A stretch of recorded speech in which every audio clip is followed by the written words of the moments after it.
परभणी येथील जिल्हाधिकारी कार्यालयासमोरील भारतरत्न डॉक्टर बाबासाहेब आंबेडकर यांच्या पूर्णकृती पुतळ्यासमोर असलेल्या संविधानाच्या प्रतिकृतीची तोडफोड प्रकरणी आंबेडकरी समाज संघटनांनी राजकीय पक्षांनी निषेध करीत दोषींवर कठोर कारवाई करण्याची मागणी केली आहे।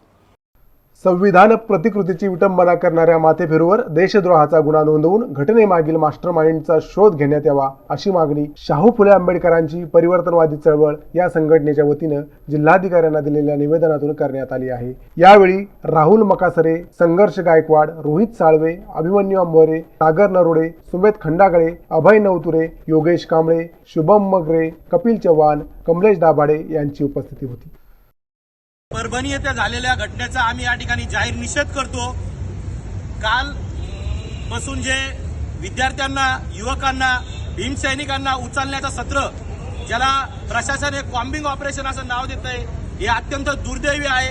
पोलिस ज्याप्रमाणे कॉम्बिंग ऑपरेशनच्या माध्यमातून शस्त्राने, लोखंडी रॉडने भीमसैनिकांना, भीम अनुयायांना जे मारहाण करीत आहेत, कॉम्बिंग ऑपरेशनच्या नावाखाली त्यांची धरपकड चालू आहे। हीच स्फूर्ती त्यांनी आरोपींना अटक करण्यासाठी व घडलेल्या घटनेला आळा घालण्यासाठी लावली असती तर आज हे पडसाद उमटले नसते। आज या ठिकाणी परिवर्तनवादी चळवळीच्या माध्यमातून जिल्हाधिकारी साहेब मार्फत मुख्यमंत्री महोदय यांना निवेदन देण्यात आलं आहे। जे कॉम्बिंग ऑपरेशन या ठिकाणी चालू आहे ते कॉम्बिंग ऑपरेशन तात्काळ थांबवण्यात यावं व दुसरी मागणी या ठिकाणी अशी केली आहे, पोलीस प्रशासन ज्या पद्धतीने शस्त्रसाठा घेऊन, लोखंडी रॉड असतील, दांडे घेऊन जे युवकांना, भीमसैनिकांना मारहाण करीत आहे, याची चौकशी व्हावी की पोलीस प्रशासनाकडे हे दांडे, हे लोखंडी रॉड आले कुठून, ही चौकशी तात्काळ होण्यात यावी। जे काही कायदा व सुव्यवस्था शांततेत राखण्याचं काम पोलीस प्रशासनाने करावं। या ठिकाणी तात्काळ सर्व आरोपींना अटक करावी। आरोपीच्या मागे मास्टरमाइंड कोण आहे? दरवेळी डॉक्टर बाबासाहेब आंबेडकर यांचीच विटंबना कसं काय होते, हा एक प्रश्न या ठिकाणी उपस्थित राहतो। दरवेळी प्रशासनाकडून सांगण्यात येते की हा माथेफिरू आहे।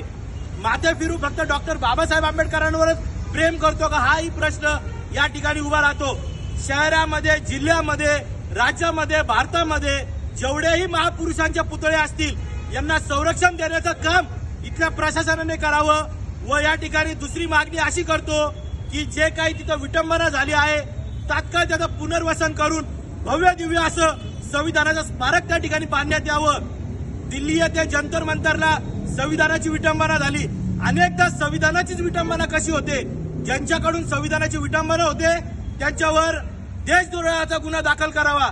हे कुठल्या जातीचं, महापुरुषाचं विटंबना नसून हे देशाच्या संविधानाची विटंबना या ठिकाणी होते आणि त्याच्यामुळं संविधानाची विटंबना ज्यांच्याकडून होत असेल त्यांच्यावर देशद्रोहाचा गुन्हा चालवण्यात यावं व फास्ट ट्रॅकच्या माध्यमातून हा गुन्हा चालवण्यात यावं आणि त्यांच्यावर कठोर कारवाई करण्यात यावी अशी मागणी परिवर्तनवादी चळवळीच्या वतीने करण्यात येते। तात्काळ कॉम्बिंग ऑपरेशन थांबवण्यात यावं, अन्यथा याचे राज्यभरात पडसाद उमटू नये अशी शक्यता या ठिकाणी दाट आहे। बाळासाहेब आंबेडकरांनी या ठिकाणी भूमिका स्पष्ट केली आहे। 24 तासाच्या आत यांना, आरोपींना अटक करावं व हे कॉम्बिंग थांबवण्यात यावं। वंचित बहुजन आघाडीने ही भूमिका घेतलेली आहे व या ठिकाणचे प्रस्थापित सोडून विस्थापितांनी सर्वांनी भूमिका घेतलेली आहे।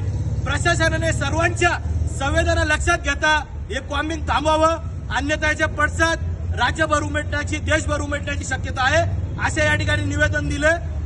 तात्काळ याच्यावर कारवाई करावी अपेक्षा आहे, तात्काळ याच्यावर कारवाई व्हावी। जय भीम।